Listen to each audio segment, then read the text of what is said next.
Welcome in. In this video, we are going to be doing a public YouTube masterclass. What that means is a subscriber to the channel sent me a video of them playing a piece. I'm going to listen to it. You're going to listen to it too.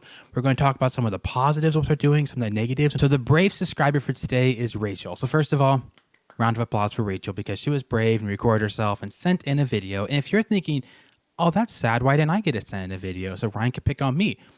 You can. There are some details in the description down below, and also I'll fill you in on more details on how to do that later on in the video.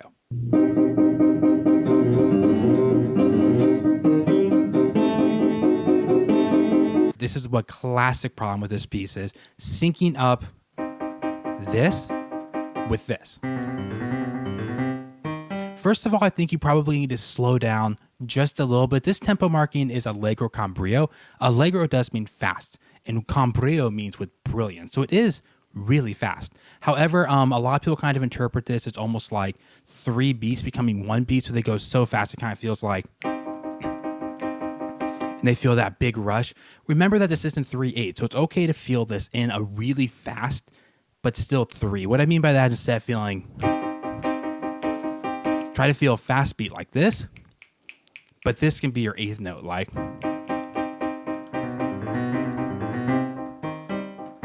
Which feels weird to you because I just played the fast version. Every time you play the fast version first and then you play the slow version, everyone's like, oh, it's so slow. But I have a little kind of piece of evidence for why I like this interpretation, the slightly slower interpretation. And that's right from the beginning. It says misterioso, like mysteriously. And if you go too fast, it doesn't really have any element of mysteriousness. It just kind of feels like, that doesn't really feel that mysterious. Also, it's really hard to keep the hands in sync. But if you go a little slower, you can kind of tap into this spookiness feeling of this piece. Something more like.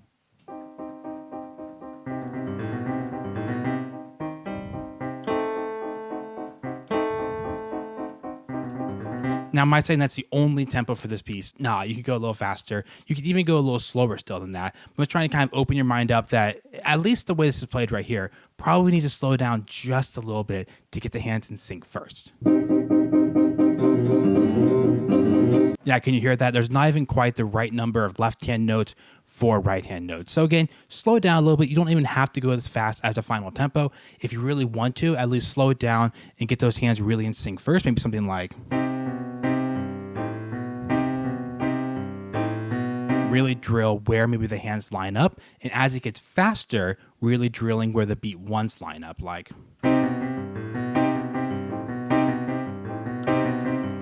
Because if you do want to play at a faster tempo, that is kind of what needs to be in sync. Most importantly, we got to hear the beat ones coming in together. 1, 2, 3, 1. 1, 2, 3, 1, 2, 3. But at the slower tempos, trying to sync up every beat really, really accurately. You can hear Rachel's doing a good job of playing that A louder because that A has the accent mark on it. I like to do it even more extreme. Like I said earlier, I go a little slower. I keep it a little softer so you can do a kind of a surprise on that, like mysterious, spooky surprise on. However, a lot of people do this really incorrectly. A lot of students, this recording is much better, but a lot of recordings actually, they put a slur. I think because we just default to slur for some reason. And then they play the A softer because they're slurry and they go, which is like the opposite of what's written. This is staccato, land. All right, let's keep going.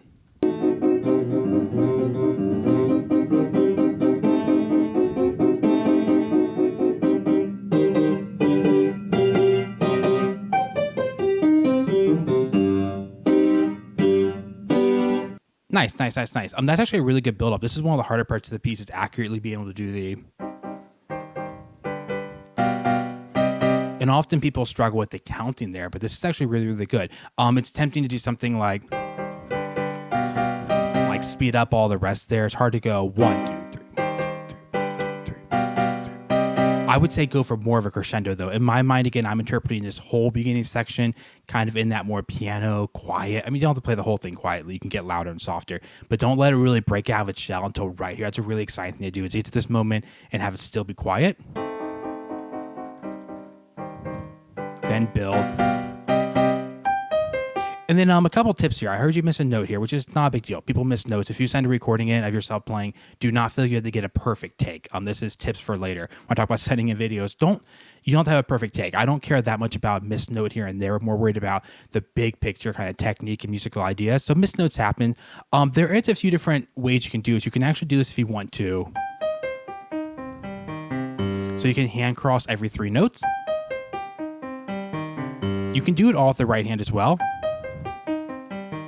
until the last note. But since the left hand isn't doing anything, I would actually highly recommend that. It seems harder at first if you're not used to this to work in more hand crossing. Like, well, it's a whole hand crossing I have to do, but actually makes your life easier because you can do this. This hand is ready to go on these 3 notes. While it's playing, my right hand's getting ready on these 3 notes. While it's playing, oops, my left hand bumps the microphone. Then after I bump the microphone, I agree on this note. So watch out for every group. I do this, then I move quickly. And while one hand is playing, the other hand is always moving like this. It ends up being really easy to do, except that you have plenty of time in there. So it's a nice little trick. Another fingering trick is that if you can reach an octave comfortably, you can do this, play the chord, play an octave, play a chord like that. And I kind of do it that way. I can reach an octave really comfortably. If you're like an older intermediate student, you probably can reach an octave comfortably as well. If you're a little younger and octaves are hard, filled in octaves are hard, you don't have to do it that way, but I find that really nice to do. Rather than going.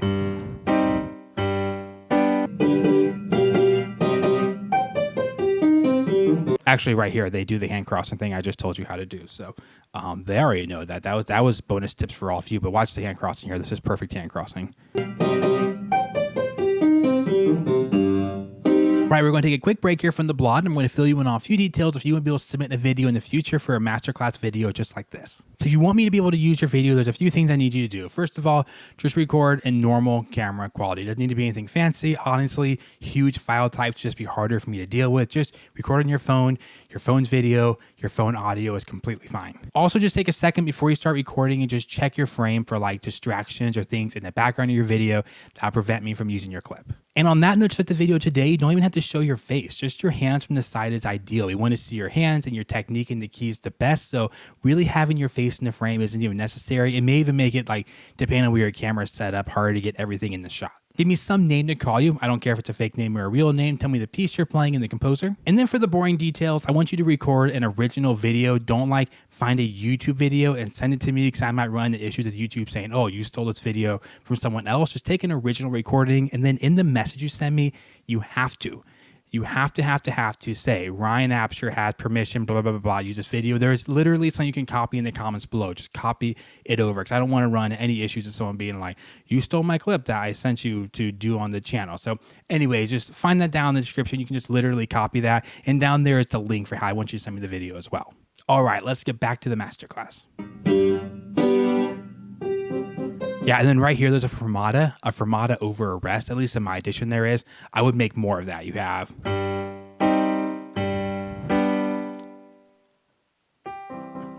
like a fermata over a rest should have a bit of like, what's going to happen next? A little breathlessness, only 3 syllables, I guess. It should have a little bit of that, what's going to happen next? If you go too quickly through a fermata over a rest, we don't even know it was there.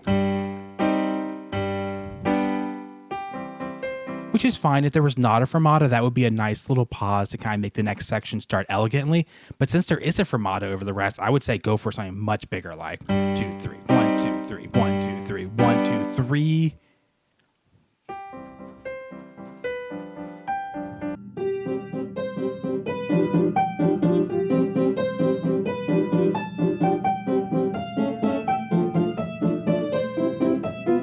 I would really encourage you to work a lot more on loud right hand here. Even though it says piano dolce, it is piano, so quiet. But remember, when you see a piano marking, don't just default to notes must be quiet. And dolce does mean sweetly. But even though it's piano, you still have to bring out the melody over top this left hand. Because we honestly don't want to hear that too much. That's not that interesting. Unless you're just like a huge fan of waltzes and you're like, yes, that is interesting, Ryan. But listen to the difference. I'm going to play once with really over the top bad balance, so you can hear how bad the left hand sounds when it's louder than the right hand. Then I'm going to play it again with better balance. So here is over the top bad balance.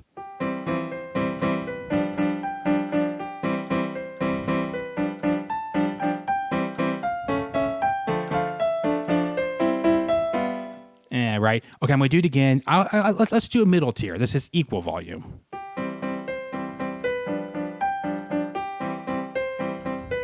It's not over the top horrible. It just sounds like very clunky. Bum, bum, bum, bum, bum, bum, bum. I'm going to try it again with good balance and see how it sounds this way.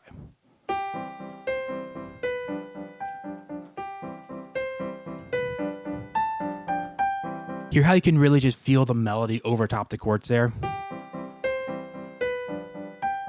It also feels a lot less choppy. It's actually just as choppy. It's just I'm minimizing the volume of the choppy part. So it's not as noticeable in your face. You're really just focused on the melody going.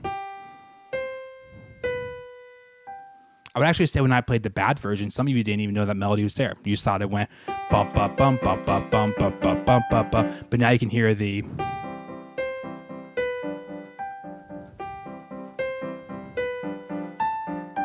Now, the next tip I have for you is a little more up for interpretation, but I think it's a good idea because this is the romantic piece. Romantic meaning 1800s. This is a very similar time period to Chopin. Now, Burgmuller was born 4 years before Chopin was born. I actually lived a lot longer than him, but born 4 years before him. But since it's in this style of like the expressive 1800s, I would say you could go for a little more tempo fluctuation with the Dolce. Not much. I think this piece is more straightforward in the sense it's an allegro. This part here is a waltz, so you don't want to do too much, but I think you can warrant a little bit. I'm going to play a little bit of this section for you and show you what I mean. So you could do really straightforward like this. And I just went straight to the next measure. I got to the high note and just went right to it. I'm going to play it now with just little tiny, it's not a lot, but just little tiny slowdowns at the end of those 4 measure phrases like...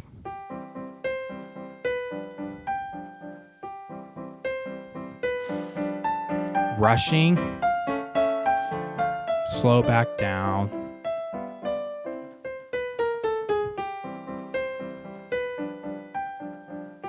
So just that little bit of 1, 2, 3, 1, 2, 3, 1, 2, 3, 1, 2, 3, 1, 2, 3, 1, 2, 3, 1, 2, 3, 1, 2. Sometimes speeding up a little bit, slowing down. I think it's kind of warranted in this section. And then obviously there's a little markings he has in there like animato, speed up a little bit, poco ritenuto, slow down a little bit. So those are in there as well. But I think you can even add a little bit of your own flavor if you want to kind of practice rushing a little bit as you get more exciting and like as things die down just a little bit with it. So let us keep going.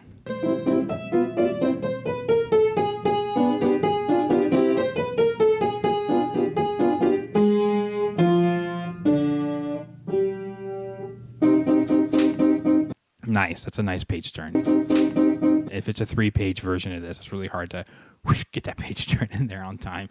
That was good. That was good. Technically, these have slurs on them. So if your version has slurs, you might want to do it. My version has slurs. I think my version is pretty accurate. So for those last 4 notes, you might want to do a... keep it legato rather than... chopped up. The chopped up version doesn't sound bad by any means. It would just be a detail if you want to do exactly what the music says to do. My version also says poco ritenuto, but it's in brackets, meaning that the editor suggests to do it. You don't have to by any means. I actually kind of like this without that. I kind of like keeping it right in tempo. I think it sounds very dramatic to go.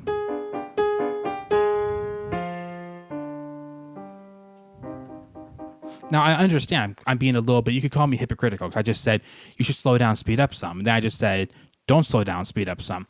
This is the part of this that I'm trying to give you some interpretation ideas. You can interpret some of these things in the way you feel best or the way you can feel like you can pull it off the best way. So for me, I think it sounds cool as I retransition into the mysterious, like steady, creepy, boom, boom, boom, boom, boom, boom. I think it sounds cool to kind of get that motor rhythm going where it's like...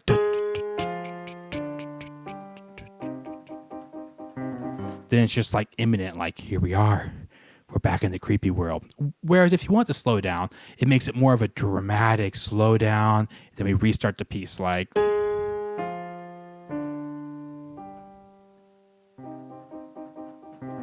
They both work. They both could sound good. So interpretation ideas, both could work in this instance. I kind of like to keep it in tempo for just those 4 measures.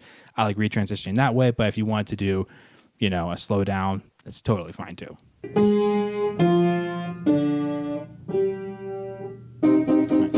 Turn the page.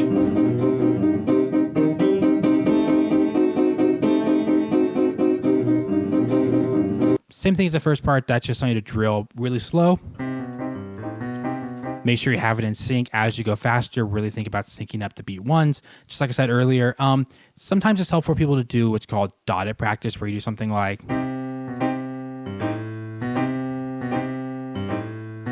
and if that's helpful for some people hate that type of practice. I find it helpful sometimes to get things in sync, because what you might find is you don't really know what notes line up with which notes. You might kind of get into practicing this and go, I actually don't know that.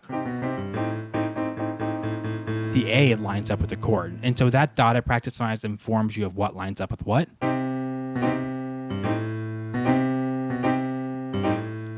One big tip is don't make it into a triplet. Don't do a triplet like, not because it sounds bad. I mean, it sounds jazzy. It sounds great. What you don't want to do, though, is a triplet, because it doesn't really help you with the precision. Because what we're trying to do is do this and then quickly go, then quickly go. It's showing you where the notes line up. If you do this, you can just sort of put your right hand down. It's going to work. It's going to be in sync with the right note. You can feel it a little too easily. This requires you to go, get ready, then. So anyways, consider doing that. Consider doing the dotted practice if you think that helps. If it's actually not just for you playing, but for any of you listening to this video, that's a good tip if you've never tried it before. If you're struggling getting running fast notes in sync with a different hand, try some of the dotted. We're probably going to see another really good instance of practice that here in just a sec.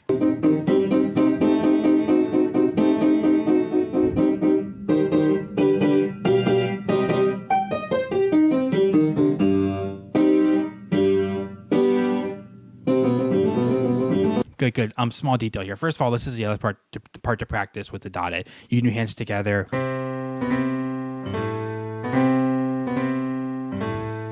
Ultimately, what that informs you of, again, is that you realize, oh, I don't actually know which fingers, which notes go together. I've just been kind of faking. But another really subtle but helpful tip here is, as it goes faster and you're playing it straight rhythm, not the dotted, but really try to feel this.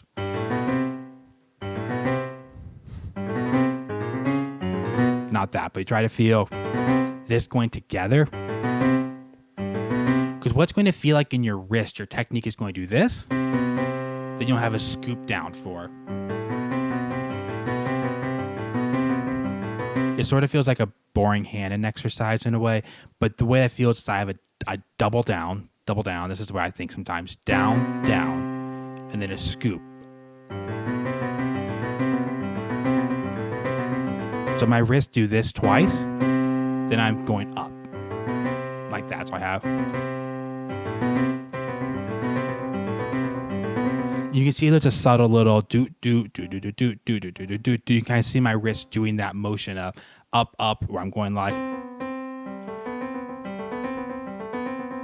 And that's what makes this a little harder than you would expect. This part is actually really famous for people being super messy on. You get to the end of this ballade, and it ends with.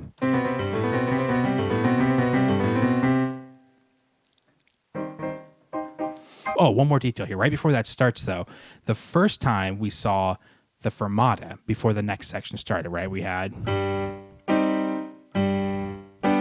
fermata. This time, there is no fermata. And I don't think Burgmuller's like the most brilliant composer who's ever walked the face of the planet, but I think stuff like that's really intentional. This one doesn't give you the pause. It just throws you right into this fast part. So you do this. We're expecting pause, and you do that instead. But this time we get 1, 2, 3, 1, 2, 3. It's like right away, like really in your face. So you have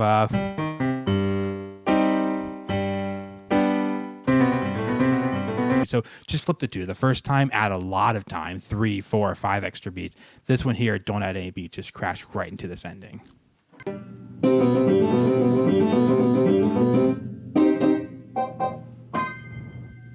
Wait, did you leave out a measure? Hang on. This isn't me mocking you. A lot of people lose track of how many notes they played here, but I lost track of when I was listening.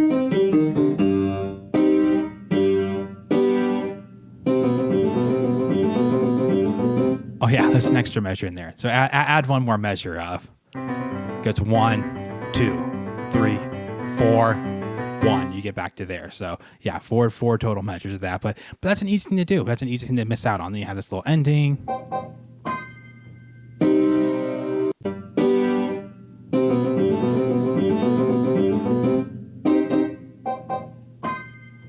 And then one more of those high notes before that. 1, 2, 3, 1, 2, 3, 1, 2, 3.